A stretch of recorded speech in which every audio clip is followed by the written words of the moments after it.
Agora a gente vai passar para um painel super bacana que a gente vai construir em conjunto com 3 agências que trabalham muito bem em comunicação interna e vão dar um show aqui. Preparem as perguntas, que a cabeça vai explodir agora. Para mediar esse painel, para conduzir esse painel, vou chamar aqui a Amanda, que é do nosso time de marketing da Dialog. Não sei se vocês já têm contato com ela, se não tem, em breve terão. 2024 promete muito para ela. E acolham a Amanda nesse momento em que ela vai mediar esse painel, tá bom? Obrigado, gente. Obrigada, gente. Bom dia. Depois dessa super novidade que o João e a Jess compartilharam com a gente, eu acho que ficou nítido que as equipes de comunicação interna que têm acesso à análise de dados conseguem construir, no final, estratégias muito mais eficientes, né? E, para enriquecer ainda mais essa discussão, hoje a gente tem o prazer de convidar 3 agências parceiras para se juntar a nós. Então, eu gostaria de dar boas-vindas e convidar as agências Impress, Dali e Happy House para vir aqui para frente, por favor.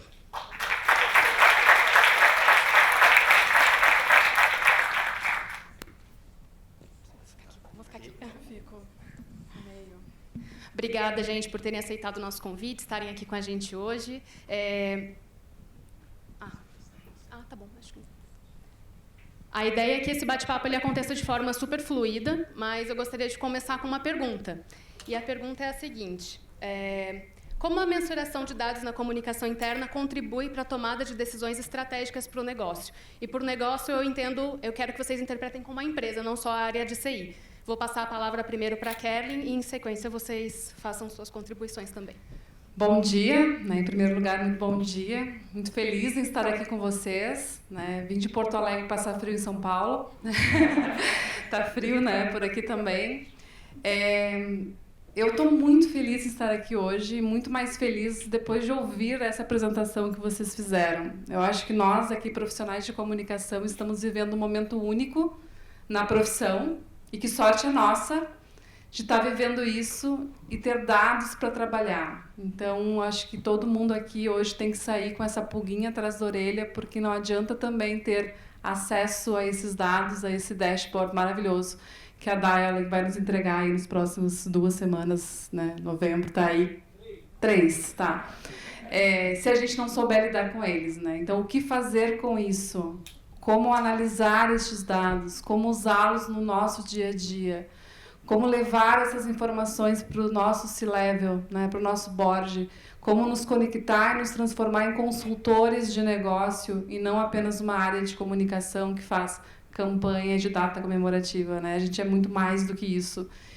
E é um momento de virada e a gente está vivendo isso juntos, né? Então, eu estou muito feliz em fazer parte, junto com vocês aqui. Somos concorrentes, mas somos complementares, né? Porque a gente cresce juntos.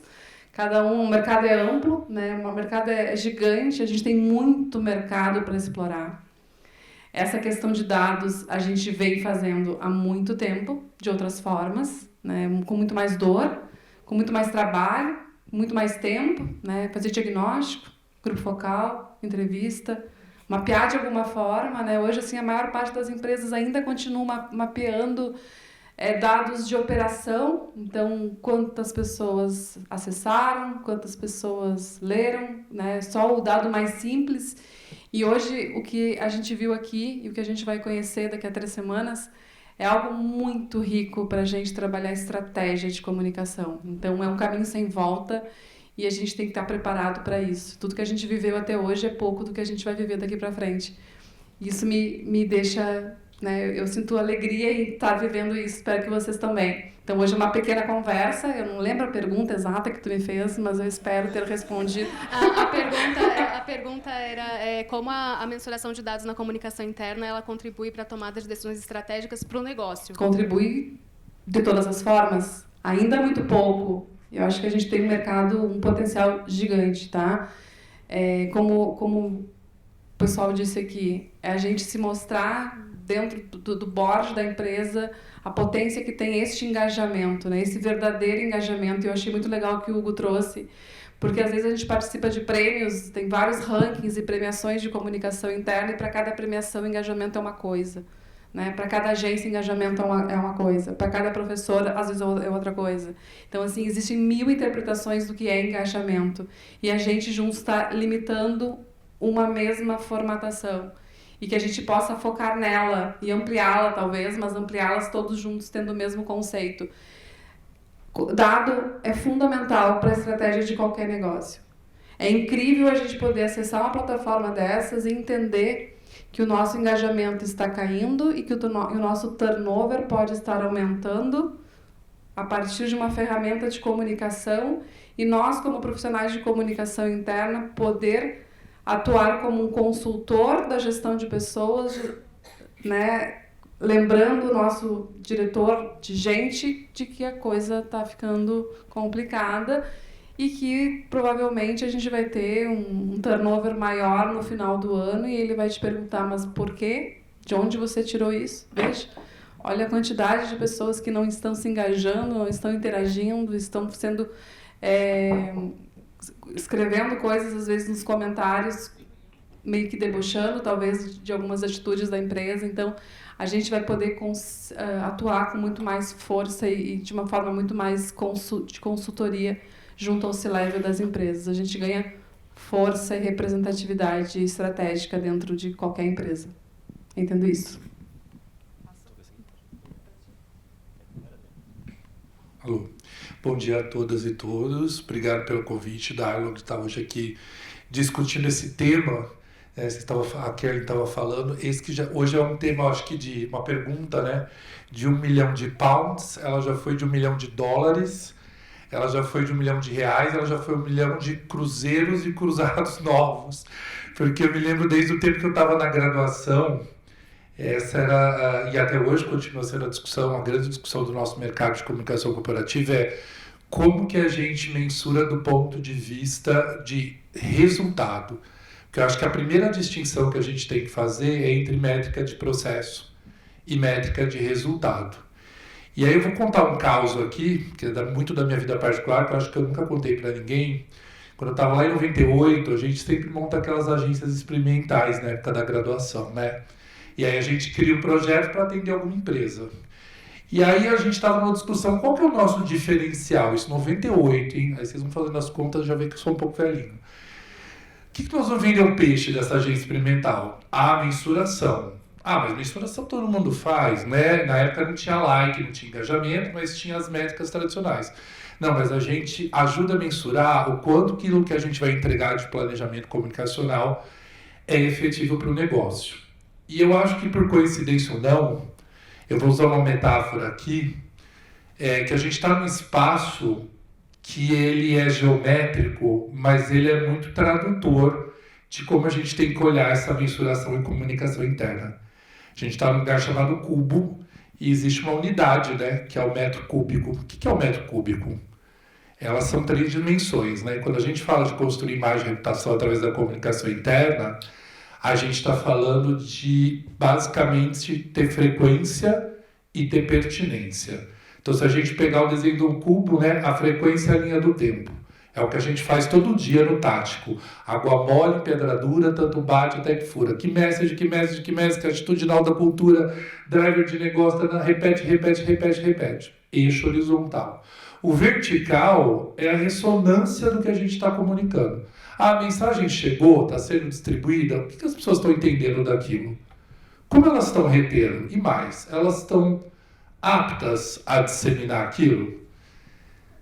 Eu diria que 95% dos cases premiados, e aí é uma crítica construtiva que a gente faz a nós mesmos, em ABERJ e outras associações, param nessa secundidade da mensuração. E aí, olhando para o cubo, a gente tem um terceiro eixo. Qual seria esse eixo? A gente falou, né, do horizontal, do vertical, a gente tem a profundidade. Então, para a gente mensurar e trazer um ROI efetivo, a gente tem que olhar para aquilo que a gente está fazendo de planejamento de comunicação interna e entender se a gente está produzindo mudança de atitude, evolução da cultura, melhor resultado de negócio, aumentar o NPS no GPTW, diminuir o número de acidentes com afastamento em campanhas de segurança do trabalho.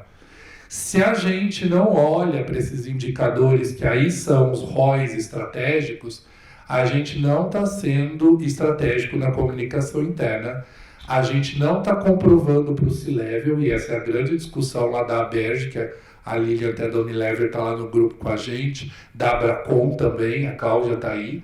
Quer dizer, como que a gente comprova a estratégia da nossa área? Para cada R$1 aportado na DALI, na REP, na Impress ou no headcount da área de vocês, o que eu estou traduzindo de R$1 para o negócio?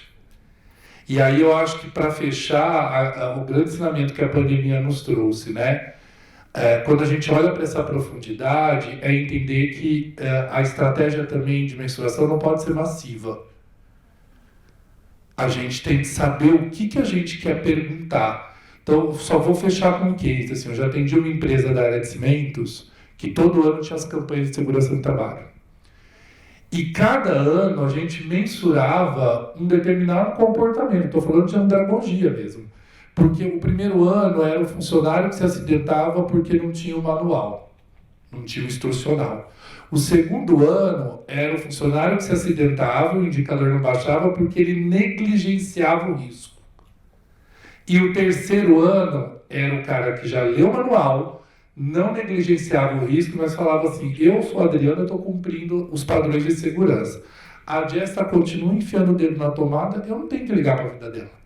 E aí a gente tinha que trabalhar um senso de coletividade como a construção do pilar de segurança com a accountability que é de todos. Por que eu estou contando esse case? Porque para cada dor que a gente tinha que atingir, eu tinha que mensurar uma estratégia cumprida ou não de uma maneira. Isso custa, é um outro assunto, isso custa tempo, isso custa dinheiro, isso custa equipe, e por isso que eu falo que os cases que a gente entrega raramente vão até o terceiro nível de mensuração. Porque geralmente, não precisa, né, não tem tempo, não tem dinheiro, faz aí as métricas tradicionais. Então eu acho que a gente sair daqui com essa metáfora do cubo que eu vim pensando no caminho, eu acho que todo projeto a gente pode pensar por esse prisma para ser estratégico e entregar estratégia. Muito bom. Bom dia, gente. Sou Marcelo. Ingrato ficar por último depois de 2 mini aulas aqui que já abriram aqui o dia. Ao meu ver, assim, a importância disso, né, desse momento que a Karen estava falando, que agora a gente consegue ter dados e ser muito mais estratégico e tal, é justamente ter essa possibilidade que, claro que temos diferentes tipos de maturidade dentro das empresas, né, das áreas de comunicação interna, mas um ponto que eu ainda ouço de todo porte de empresa, enfim, todo tipo de empresa, é justamente como é que eu me provo mais estratégico dentro da empresa, né? Como é que eu provo pro board que eu preciso de mais investimento, assim como o marketing tem. Acho que essa é uma rixa que a gente tem com os times de marketing, né? Que marketing tem budgets milionários e comunicação interna não, sendo que a gente que está ali dentro, cuidando do time, né? Cuidando do engajamento, mexendo direto no ponteiro de resultado, porque o engajamento das pessoas mexe diretamente no ponteiro de resultado da empresa. E agora a gente tem muitos dados na mão justamente para justificar isso, para conseguir se mostrar estratégico, né? Então, uma das dúvidas, provocações que a gente fez recentemente na semana de planejamento da Dialog, né, foi se a comunicação interna não era estratégica porque não tinha budgets adequados, ou se não tinha budgets adequados por não ser estratégica. E eu acho que quando a gente tem tantos dados na mão para conseguir trabalhar, a gente vai conseguir se mostrar mais estratégico para um board, ou seja, para quem for que vai aprovar budgets, né? E um outro ponto importante, assim, que eu vejo, né, dessa importância é o quanto que a gente usa esses dados e dados vivos, né, como eles estavam mostrando aqui hoje, no dia a dia mesmo, assim. Eu vejo que as áreas de comunicação têm muito um formato, uma forma mesmo de trabalhar, e talvez seja por times pequenos e muitas demandas, de muitas vezes olhar relatórios, olhar depois um diagnóstico só no final para entender como foi uma campanha que aconteceu, como uma iniciativa performou. Às vezes se usa isso para pensar na próxima, e às vezes não, às vezes só se olha e fala, putz, deu certo, não deu certo, esses são os dados finais da ação. E quando a gente tem até um material como esse, é importante para perceber com a roda andando ainda, né? Com o carro andando ali, putz, tá indo para cá, então temos que mudar um pouquinho a estratégia, temos que mudar canal, temos que mudar formato, temos que mudar público, enfim, adaptar as coisas. Então, ao meu ver, com essa estratégia agora, com esses dados, nos ajudam a cada vez mais a gente se provar com uma área estratégica dentro da empresa e aproveitar disso, né, para a gente conseguir maiores budgets, para a gente conseguir fazer mais coisa e mostrar por que a gente é relevante como área e estratégico mesmo no dia a dia da empresa.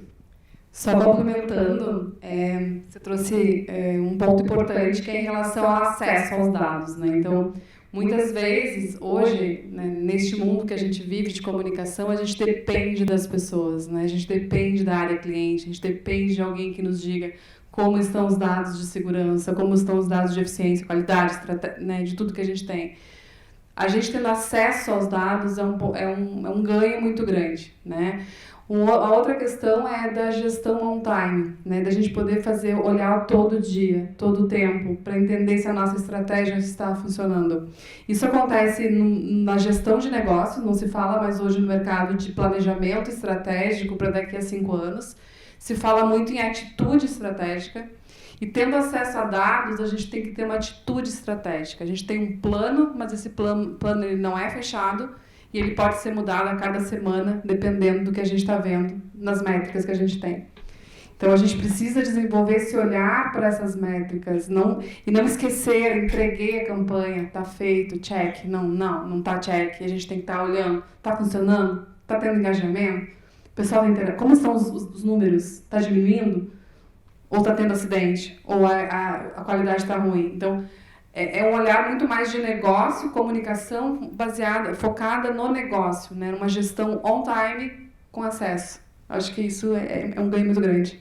Perfeito. E só mais uma coisa também que me veio agora, que é importante olhar isso para acabar com achismos, né? Porque ainda hoje, quando a gente já tem um monte de dados, já tem um monte de coisa, eu já vi, vejo ainda, olha, aqui estão os dados, está um planejamento, tem uma linha sólida aqui que os dados mostram que a gente tem que ir para cá. E mesmo assim fala, mas eu não acredito. Cara, você tem aqui 70 slides de dados puxados, mostrando o comportamento, atitude, comentários, sei lá. Por que você não acredita? Porque não é assim. Não, assim, a pessoa fala que é data-driven, né, e tal, você é mesmo, então acredita no que está aqui de dados, né. Então, tê-lo, sim, nesse on-time e tal, é importante para isso, para mostrar que, olha, está acontecendo, você não acredita? Você está há 10 anos na empresa e nunca funcionou?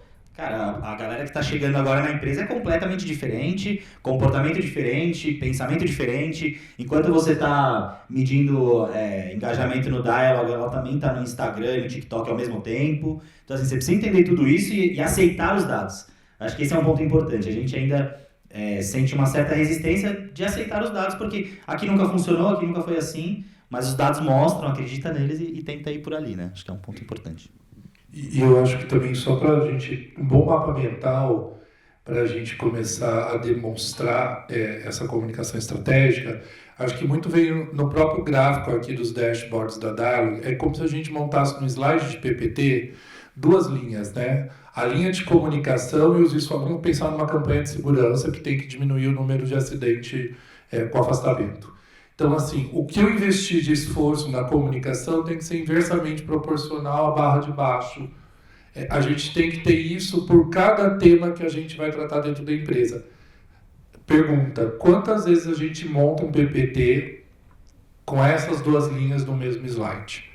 Ou será que a gente não continua montando PPT que se leva só com as métricas tradicionais? E aí eu só queria dar uma referência sobre essa questão de autores que estudam o tempo inteiro na mensuração.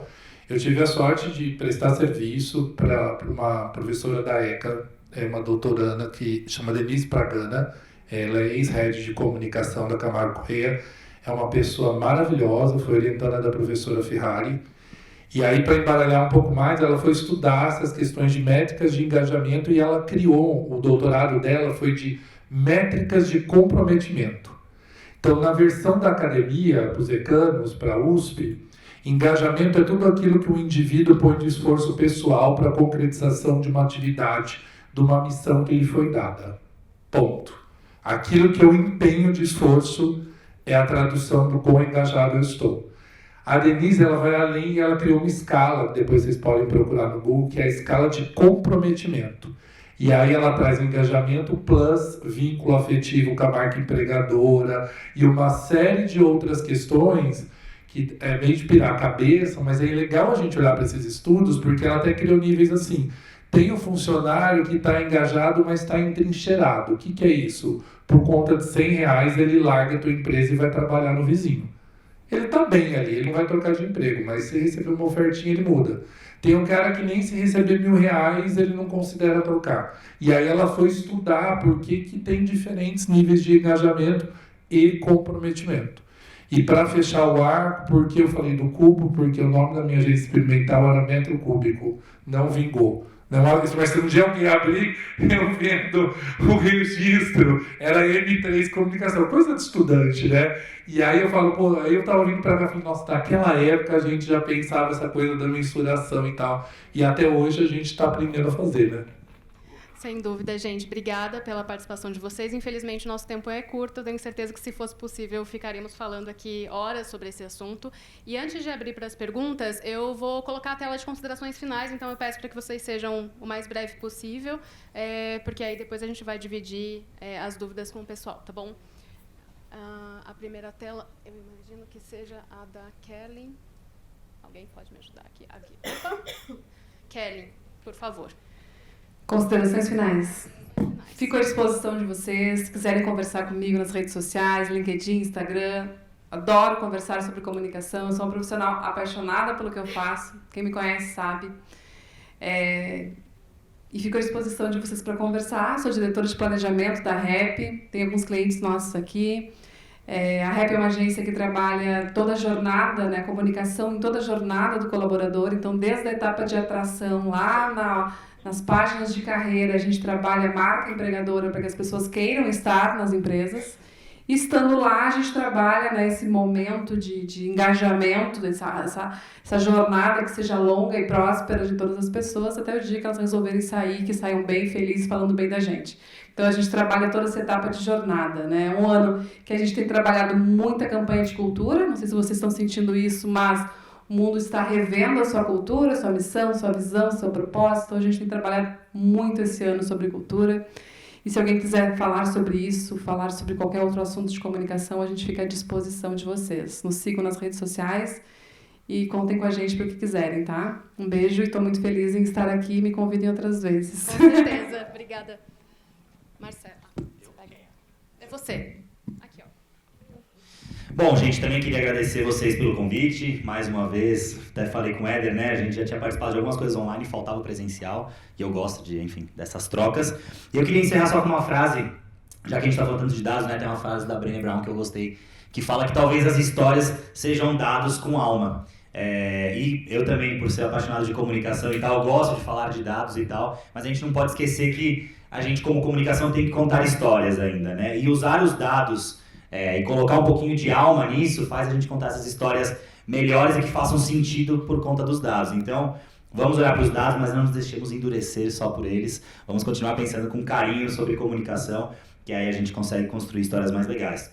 E aí, só para vender meu peixe aqui rapidinho também, jabazinho. A Dália é uma agência de comunicação integrada. O nosso core business hoje é comunicação interna, né? Então também temos alguns clientes, alguns conhecidos aqui de mercado por aqui. Se vocês quiserem bater um papo, estarei aqui até o fim do dia também. Obrigado mais uma vez pelo convite. Espero que vocês tenham curtido. Valeu, gente. Legal. Bom, agradecer novamente o convite. Estamos lá na Impress, né, na área de comunicação interna. A Impress é uma agência 360, né, tem diversos focos. E um deles é trabalhar essa visão integrada. Eu trouxe esse slide aqui, que é fresquinho. Eu estou lá no Comitê de Comunicação Interna e Marca Empregadora da Berge. A Lilian está comigo lá da Unilever também, e outras empresas. Tem 50 empresas lá dentro do nosso comitê. E a Berge fez uma pesquisa, que eu deixo o quanto a gente tem sido estratégico. Esse slide traduz bem que aqui são os desafios para que os respondentes da área de comunicação interna das empresas, agora em 2023, jogaram aí quando a Berge foi ouvi-los, quais os principais pontos focais para a gente vender nosso peixe enquanto atuação estratégica da comunicação interna. É um estudo muito mais amplo, eu trouxe aqui os highlights.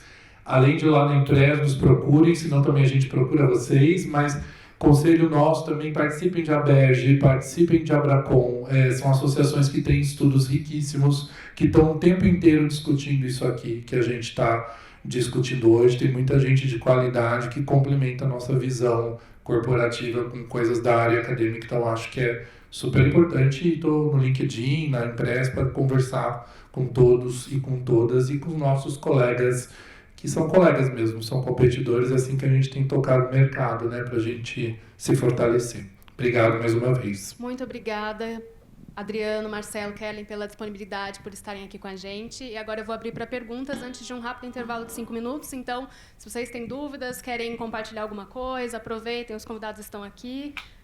Dúvidas, perguntas? Ali. Marcela está chegando aí. Ai, eu não consigo jogar. Deixa eu pegar na cabeça, né? Fica com a mãozinha levantada, senão muito... Ah, perdão. Pode? Ó. O coração acelera quando a gente fala sobre um assunto que a gente gosta tanto, né? Queria muito que as lideranças das empresas do grupo do qual eu faço parte estivessem aqui ouvindo tudo isso, né? Porque quando a gente escuta, quando a gente vê esses dados, fica muito mais claro que a comunicação interna, ela é estratégica.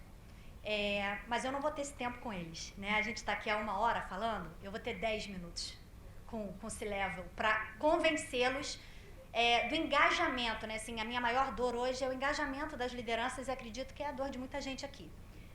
Em 10 minutos, qual é o dado, assim, queria uma ajuda de vocês, assim, qual é o dado de tudo que foi visto e falado aqui que eu tenho que levar para eles? Qual é o argumento que eu tenho que vender meu peixe em 10 minutos? De tudo que foi dito aqui, qual seria?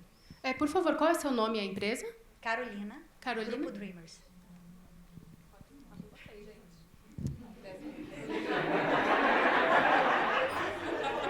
Um único dado. Eu acho que não tem um dado, mas tem uma frase. Se você está falando, pelo que eu entendi, do engajamento da tua liderança com as questões de comunicação interna e construção da cultura, né? Começa falando para ele que, primeira coisa, quem não se posiciona é posicionado, né? Então, o ativismo dos C-Levels hoje em dia, para dentro e para fora, existem várias pesquisas e estudos, né, do nosso mercado que mostram que as pessoas confiam muito na palavra desses executivos, o que eles trazem não só sobre o âmbito da organização, sobre o pensamento de mundo. Então, quando a gente encontra assim ainda muito CEO, muito executivo que fala, passa aí logo o planejamento, eu sei que vocês vão fazer.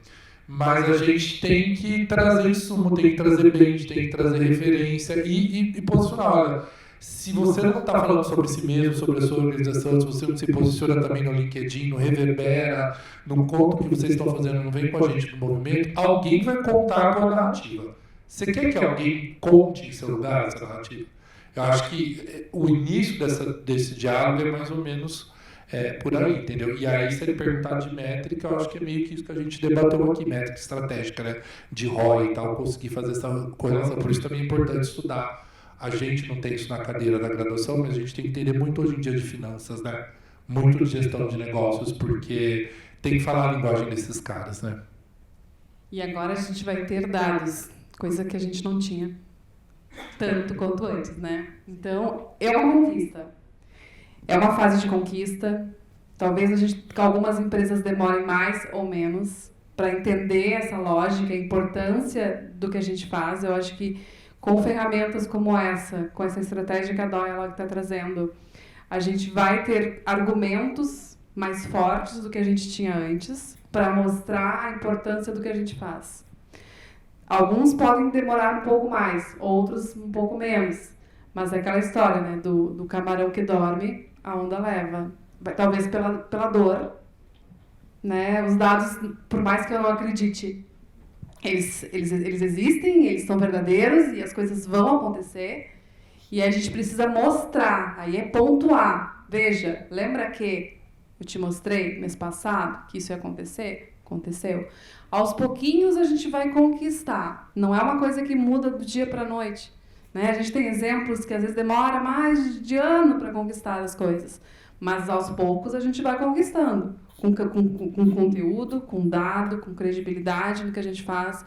O colaborador, as pessoas hoje, cada dia, em todo mundo, não é só nós, comunicação, o C-Level, os líderes das empresas sabem a influência que um colaborador tem hoje dentro de uma marca, né? O colaborador como um influenciador de reputação, de cultura, né, de outras tantas coisas dentro das empresas. Tu trouxe a questão do confiar no CEO, né? Tem pesquisas aí, a Trust Barometer, que traz isso, que as pessoas confiam muito mais no seu CEO do que em médicos, por exemplo, do que em cientistas, do que na imprensa, do que no governo. Então, a força que um CEO tem, apresentem para eles essas pesquisas, mostrem para eles a força que eles têm para se posicionar, para tomar atitude, para ir além do que eles estão fazendo. Outra coisa muito importante que essa ferramenta vai também nos proporcionar, as pessoas confiam nos seus pares. Quem aqui, antes de comprar um produto, em qualquer lugar, na Shopee que seja, não vai ler o comentário sobre o que outra pessoa que comprou tem sobre aquilo? Isso acontece dentro das empresas. E a gente vai poder medir qual é a opinião das pessoas, aquelas pessoas que estão falando da empresa no cafezinho, no almoço, no clube, no salão de beleza. Está todo mundo ali. A gente tem dados para mostrar essa importância. Cada um vai ter o seu tempo, a sua maturidade, mas a gente vai ter força maior do que a gente tinha antes, cada vez mais. E para mim, concordo sobre o que eles falaram, para mim, pensando, né, em pouco tempo e alto escalão para apresentar, me vem na cabeça, tem uma frase do Einstein, ou atribuída ao Einstein, que fala que ele disse que se ele tivesse 1 hora para resolver um problema, ele gastaria 55 minutos entendendo o problema, que aí em 5 minutos ele resolveria porque estaria muito claro. E aí eu iria meio que para essa lógica, porque eu gastaria 95% do tempo assustando esse board com, cara, olha o nosso turnover, como que piora quando a gente não trabalha aqui direito, olha os dados que a gente tem, usa esses dados, acho que de repente traz um parceiro de RH para mostrar a importância, o impacto disso no negócio, né? O impacto de um turnover alto, o impacto de um time desengajado e tal. Então, assusta ele por 95% desse tempo e 5% fala, tá vendo? Por isso que a gente precisa de budget para trabalhar a comunicação estratégica e por aí vai. Porque, infelizmente, o board vai ser movido a resultados, a impacto na ponta ali. Então, essa seria mais ou menos minha estratégia, misturando um pouquinho com a deles aqui. Vamos lá, última pergunta, por favor. William Casas, Bahia. Acho que toda tecnologia tem a questão, né, de ser utilizada para o bem ou para o mal, né? E olhando para a ferramenta que a Dialog está trazendo para o mercado, olhando especificamente para a questão de você conseguir olhar para o indivíduo, né, no seu comportamento ali dentro da corporação, como que vocês imaginam, vocês e a própria Dialog, na introdução dessa ferramenta como uma arma, né, às vezes também para o bem ou para o mal dentro da empresa, como que vocês veem que deve ser tratado para que pessoas não sejam caracterizadas ou rotuladas como influenciadores negativos? Né? Porque isso você pode tirar a liberdade de expressão e até um dado importante que é realmente a pessoa que está se expressando de uma situação que de repente realmente está ruim na empresa, né? Então a gente sabe que tem muitos canais que hoje já captam isso e a partir do momento que você individualiza isso pode ser algo muito forte, né? Então como tratar isso dentro da companhia pelos responsáveis por essa ferramenta? Alguém da Dialog? Não, ao meu ver, assim, desculpa, cara, só uma parte disso, claro que acho que eles podem falar melhor sobre que tipo de dado e se tão individualizado assim vai entregar, mas ao meu ver é entender que, cara, a pessoa que está reclamando está te dando a oportunidade, né, de você melhorar algo, né, eu acho que a partir do momento que você prefere que a pessoa não fale ou você ache ruim que ela está falando e vai classificar essa pessoa como negativa, na verdade eu classificaria isso como uma pessoa, um influenciador positivo. Mesmo que seja falando mal, ela está te dando mais dados que a plataforma ainda, direto no dia a dia e tal. Então, ao meu ver, teríamos que valorizar essas pessoas e não condená-las por sinceridade, sabe? Para mim é um pouco disso. Precisa ter uma certa maturidade para lidar com dados, né? Então, não é um trabalho que a gente vá fazer sozinho, né? A gente está olhando agora para um aspecto muito mais amplo, onde a comunicação entrega um serviço e ela faz a gestão com outras áreas, né? A gente precisa estar junto com a área de pessoas, junto com com as outras áreas de negócio. A gente vai ter dados e precisa ter pessoas inteligentes para lidar com esses dados.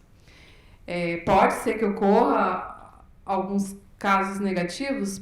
Pode ser que sim. Eu acho que não há como a gente negar que isso não vai acontecer. Eu acho que é inevitável que isso aconteça, mas isso acontece em outras pesquisas também. Quando a gente mapeia os haters aí em outras pesquisas, por exemplo, a gente consegue também. E aí, se a gente tiver maturidade para lidar com estes dados, entendê-los como uma oportunidade para trabalhar essas pessoas, para entender quais são os motivos de que elas, né, estão se expressando dessa forma, a gente consegue fazer uma gestão de pessoas muito mais correta, humana, honesta e como a gente gostaria que fosse, né? Eu trouxe a questão do turnover. Hoje ninguém quer demitir pessoas. Que bom seria que todo mundo fosse pessoas engajadas e que a gente não precisasse demitir. A REP é uma agência, eu sou diretora, eu tenho uma equipe de 100 pessoas, eu não gostaria de demitir ninguém. E eu queria entender quem são as pessoas que estão falando de uma forma negativa, conversar com elas e tentar melhorar enquanto empresa. Então, eu acho que é assim um caminho de gestão mais com uma certa maturidade em relação a esses dados. A gente vai precisar também de uma jornada de maturidade. Cada empresa é uma empresa, cada gestor é um gestor, mas nós, como comunicação interna, nós precisamos orientar sobre isso. É uma arma na mão e a gente tem que saber utilizar essa arma da forma mais correta possível. Eu acho que, como dica, quando a gente estuda pesquisa e análise de dados, tem 2 pecados capitais que a gente não pode cometer. Primeiro, que a gente foi ensinado a vida inteira a clusterizar. A gente quer encaixar as pessoas ou grupos de pessoas em blocos. Não dá. E o segundo pecado é a síndrome da metonímia, a parte pelo todo. Tem 2 pessoas naquela área, será que é uma amostra representativa daquilo que está acontecendo na cultura do negócio? Dito isso, ferramentas como essa da Dialog, elas são uma parte de um processo de escutativa. Digital, automatizado, sério e dinâmico, maravilhoso. Não deixe de investir no offline da escutativa. Redes de influenciadores, multiplicadores, embaixadores, são importantes projetos, termômetros que trazem para a gente esse feeling do que está acontecendo, para a gente poder olhar para os dados que a gente tem e entender se aquilo ali é uma parte, uma amostra representativa ou não é. Num trabalho desse que uma vez eu fiz, eu lembro, nunca me esqueço, uma vez uma pessoa da fábrica que fazia parte dos multiplicadores levantou a mão e falou: eu estou entregando abaixo assinado porque nós mulheres queremos mudar a cor do uniforme na fábrica, não queremos mais usar branco. E aí o grupo é participativo, não tem hierarquia, aí a gente falou: conta mais, por quê? Porque o uniforme é demasiadamente transparente e os homens da linha de produção ficam tentando adivinhar a cor da lingerie. O RH tinha isso de dar em pesquisa de clima? Não. Havia um problema nessa empresa de que nenhuma mulher ia no centro de descompressão, lazer, para jogar ping-pong, assistir televisão na hora do almoço. Era um centro de lazer maravilhoso que a empresa tinha investido. Por que não ia? Porque era um ambiente predominantemente masculino. E estava gerando abaixo-assinado para trocar a cor do uniforme. Se a gente não para ouvir essa franja, porque isso é uma franja comunicacional, isso não vai vir em nenhuma pesquisa, nem de Dialog, nem de Aberge, não vem, porque é um nível de detalhe. Então a gente tem que fazer curso escutatória mesmo. Eu acho que cada vez mais, né, o mundo está provando isso. Então, é olhar para os dados, mas também se permitir escutar no offline, assim, e ter pessoas que nos ajudam nessa capilaridade da escuta. Para finalizar, a Bruna Simone, Head de Pessoas do RH da Dialog, vai responder para você. Eu só queria colaborar porque eu acho que eles trouxeram pontos bem importantes. Eu acho que primeiro a gente não pode julgar o influenciador sobre negativo ou positivo. Ele é influenciador, ponto. E o que a Dialog está entregando é como se fosse uma pesquisa de clima on time, né? Tu tá tendo ali a atitude e a resposta dos colaboradores perante alguma coisa que a empresa está fazendo, positiva ou negativa. E eles querem falar, eles querem dar opinião e a gente precisa dar espaço, sim, para saber, como diz o Adriano, a gente identifica coisas bem importantes. Então, acho que o ponto, além de ter os dados na mão, é o que fazer com esses dados e o que fazer com esses influenciadores. Tá visto, tem um influenciador lá negativo, trazendo pontos negativos, quem é a liderança, quem são as pessoas que podem conversar com essa pessoa no offline e entender o que está acontecendo para resolver e responder lá na rede, né? Para que as outras pessoas saibam e tu possa gerar desse influenciador que trouxe pontos negativos, influências mais positivas no comportamento dele dali para frente, se ele entender o porquê das coisas, né? A gente tem que saber explicar também para os colaboradores o que está acontecendo e o porquê está acontecendo. Acho que é isso. É isso, pessoal. Obrigada mais uma vez a todos vocês. Agora a gente vai ter 5 minutos de intervalo.